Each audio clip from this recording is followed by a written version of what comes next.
जय श्री हरि। प्रभु, आप सब महाभारत के वन पर्व की कथाओं का श्रवण कर रहे हैं। पिछले दिनों आपने जो कथा का श्रवण किया था कि भीमसेन की हनुमान जी से भेंट और उनसे बातचीत, और उन्हीं के द्वारा गंधमादन पर्वत पर जाने का रास्ता जो है भीमसेन को मिला था।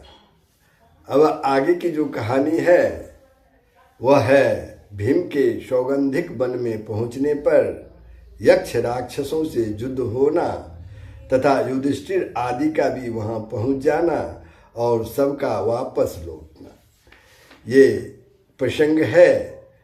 तो प्रभु, प्रसंग प्रारंभ हो तो आप लोगों से नम्र निवेदन है कि यदि आपने वीडियो को सब्सक्राइब नहीं किया है तो सब्सक्राइब कर देंगे, साथ ही अपने विचार कमेंट बॉक्स में लिखेंगे, लाइक करेंगे, शेयर करेंगे। जय श्री हरि। आप तो जानते ही हैं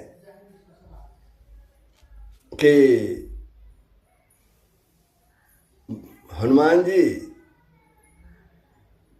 भीमसेन को गंधमादन सौगंधिक वन पहुंचने का जो रास्ता बता करके अंतर्ध्यान हो गए थे, और उनके अंतर्ध्यान हो जाने पर महाबली भीमसेन उनके बताए हुए मार्ग से, रास्ते से गंधमादन पर्वत पर बढ़ने लगे। मार्ग में वे हनुमान जी के विशाल विग्रह और अलौकिक शोभा का तथा दशरथ नंदन भगवान श्री राम के महात्म्य और प्रभाव का चिंतन करते हुए जा रहे थे। सौगंधिक वन को देखने की इच्छा से जाते हुए उन्होंने मार्ग के रमणीय वन और उपवन देखे तथा तरह तरह के पुष्पित वृक्षों से सुशोभित सरोवर और नदियां देखी। इसी प्रकार वो आगे बढ़ने पर वे कैलाश पर्वत के समीप कुबेर के राजभवन के पास एक सरोवर के निकट जा पहुंचे। भीमसेन ने वहां पहुंचकर उसका निर्मल जल जी भरकर पिया। महात्मा कुबेर इस सरोवर में जल क्रीड़ा किया करते थे। उसके आसपास देवता, गंधर्व, अप्सरा और ऋषि रहते थे। उस सरोवर और सौगंधिक वन को देखकर भीमसेन बड़े ही प्रसन्न हुए। महाराज कुबेर की ओर से हजारों क्रोधवश नाम के राक्षस तरह तरह के शस्त्र और पहनावों से सुसज्जित हो उस स्थान की रक्षा किया करते थे। उन्होंने महाबाहु भीम के पास जाकर उनसे पूछा, कृपया बताइए आप कौन हैं? आपके वेश तो मुनियों का सा है, परंतु आप हथियार भी लिए हुए हैं। कहिए यहाँ आप किस उद्देश्य से आए? इस पर भीमसेन ने कहा, राक्षसों, मेरा नाम भीमसेन है। मैं धर्मराज युधिष्ठिर से छोटा महाराज पांडु का पुत्र हूँ। मैं भाइयों के साथ आकर विशाला में ठहरा हुआ हूँ। यहाँ से वायु से उड़कर एक सुंदर सौगंधिक पुष्प हमारे निवास स्थान पर गया था। उसे देखकर द्रौपदी को वैसे ही और फूल लेने की इच्छा हुई है। इसी से मैं यहाँ आया हूँ फूल लेने के लिए। राक्षसों ने कहा, पुरुष प्रवर, यह यक्षराज कुबेर का प्रिय क्रीड़ा स्थान है। यहाँ मरण धर्मा मनुष्य विहार नहीं कर सकता। यहाँ देवर्षि, यक्ष, देव और देवता ही यक्षराज से आज्ञा लेकर ही जलपान और विहार आदि कर पाते हैं। फिर आप उनका निरादर करके जबरदस्ती कमल क्यों लेना चाहते हैं? और ऐसा अन्याय करने पर भी अपने को धर्मराज का भाई कैसे कहते हैं? आप महाराज की आज्ञा ले लीजिए, फिर जल भी पी ले सकेंगे और कमल भी ले जा सकेंगे, नहीं तो आप कमलों की तरफ झांक भी नहीं सकते। भीमसेन बोले, राक्षसों, राजा लोग मांगा नहीं करते, यही सनातन धर्म है, और मैं किसी भी प्रकार क्षत्रिय धर्म को छोड़ना नहीं चाहता। यह सुरम्य सरोवर पहाड़ी झरनों से बना है। इस पर कुबेर के समान ही सबका अधिकार है। ऐसा सर्वसाधारण के पदार्थों के लिए कौन किससे याचना करे। ऐसा कहकर भीमसेन उन राक्षसों की उपेक्षा कर स्नान करने के लिए उस सरोवर में उतर पड़े। तब सब राक्षसों ने उन्हें रोका और वे एक साथ ही शस्त्र उठाकर उन पर टूट पड़े। भीमसेन ने भी अपनी यमदंड के समान सुवर्ण मंडिता भारी गदा उठाकर ठहरो ठहरो ऐसा चिल्लाते हुए उन पर आक्रमण कर दिया राक्षसों पर।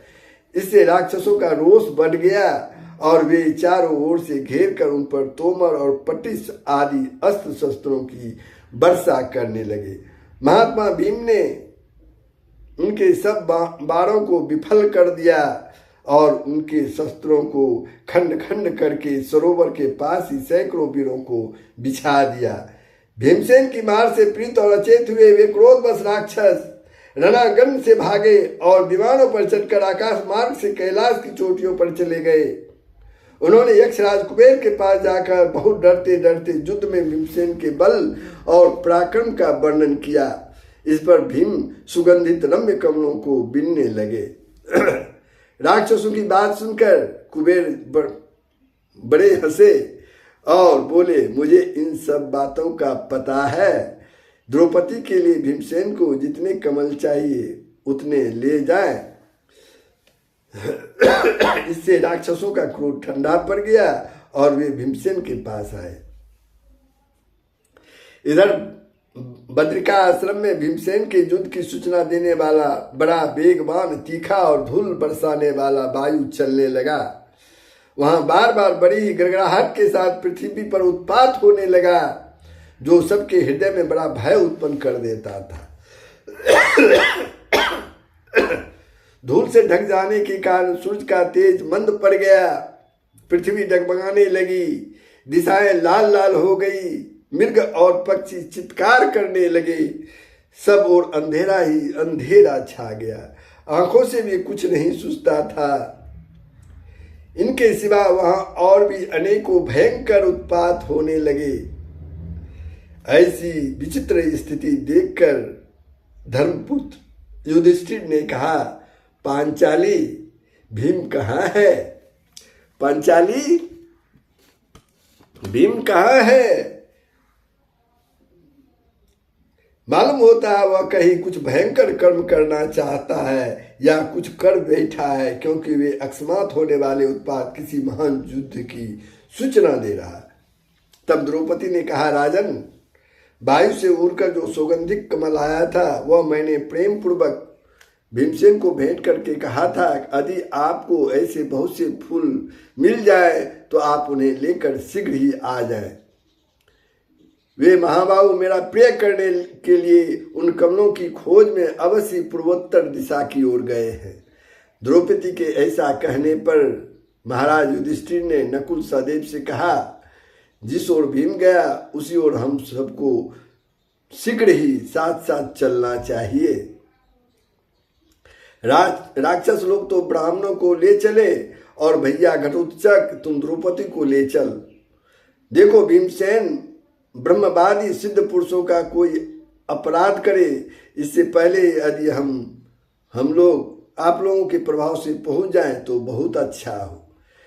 तब घटोत्कच इत्यादि सब राक्षस जो आज्ञा ऐसा कहकर पांडवों और अनेक ब्राह्मणों को उठाकर लोमस जी के साथ प्रसन्नचित्त होकर चल दिए, क्योंकि वे अपने लक्ष्य स्थान कुबेर के सरोवर को जानते थे। उन्होंने शीघ्र ही जाकर एक सुंदर वन में कमल की गंध से सुशोभित एक अत्यंत मनोहर सरोवर देखा। उन्हीं के तीर पर उन्हें परम यशस्वी भीमसेन जो है दिखाई दिए और उनके साथ ही अनेकों मरे हुए यक्ष भी दिखे। भीमसेन को देखकर धर्मराज ने बार बार उनका आलिंगन किया और फिर मीठी वाणी में कहा कि कुंती नंदन, तुम ये क्या कर बैठे हो? तुम ये क्या कर बैठे हो? यह तो तुम्हारा साहस ही है, इसे देवताओं का भी अप्रिय हुआ ही है। यदि तुम मेरा भला चाहते हो तो ऐसा काम फिर कभी मत करना। इस प्रकार भीमसेन को समझाकर उन्होंने सुगंधित कमल ले लिए और फिर देवताओं के समान उसी सरोवर में क्रीड़ा करने लगे। इतने में ही उस बगीचे के रक्षक विशाल का यक्ष राक्षस प्रकट हो गए। उन्होंने धर्मराज, नकुल, सहदेव, महर्षि लोमस तथा दूसरे ब्राह्मणों को देखकर विनय से झुककर प्रणाम किया। धर्मराज के संतान न देने से वे कुबेर के दूत शांत हुए और कुबेर को भी पांडवों के आने की सूचना मिल गई। फिर अर्जुन के आने की प्रतीक्षा करते हुए उन्होंने कुछ समय तक वहां गंधमादन के शिखर पर ही निवास किया। वहां रहते समय एक द्रौपदी भाई और ब्राह्मणों के साथ वार्तालाप करते हुए धर्मराज युधिष्ठिर ने कहा, जहां पहले देवता और मुनियों के निवास किया है, जहां पहले देवता और मुनियों ने निवास किया है, ऐसे अनेकों पवित्र और कल्याणकारी तीर्थ और मन को आनंदित करने वाला वनों के हमने दर्शन किए हैं। साथ ही जहां तहां आश्रमों में अनेक शुभ कथाएं सुनते हुए हमने विशेषतः ब्राह्मणों के साथ तीर्थों में स्नान किया है तथा सर्वथा पुण्य और जल से देव पूजन करते रहे हैं। और जैसे कंदमूल फल मिल सकते हैं उनसे पितरों का भी तर्पण किया है। इस प्रकार महात्मा लोमस ने हमें क्रमशः सभी तीर्थ स्थानों के दर्शन जो है वो करा दिए हैं। अब यह सिद्धों में सेवित कुबेर जी का पवित्र मंदिर है, इसमें हमारा प्रवेश कैसे होगा।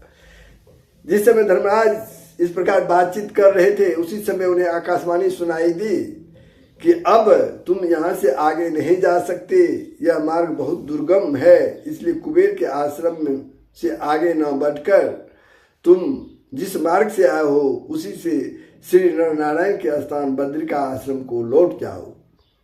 वहां से तुम सिद्ध और चारणों से सेवित वृक्ष परवा के आश्रम को जाना, जो बड़ा ही रमणीक और सिद्ध और चारणों से सेवित है। फिर उसे पार करके तुम आरष्टी सेन के आश्रम में निवास करना। उससे आगे जाने पर तुम्हें कुबेर के मंदिर के दर्शन होंगे। उसी समय वहां दिव्य गंध में पवित्र और शीतल वायु बहने लगा तथा पुष्पों की वर्षा होने लगी। उस अत्यंत आश्चर्यमय आकाशवाणी को सुनकर राजा युधिष्ठिर महर्षि धौम्य की बातें मानकर वहां से लौटकर श्री नर नारायण के आश्रम ने बद्रिका आश्रम में आ गए। तो ये थी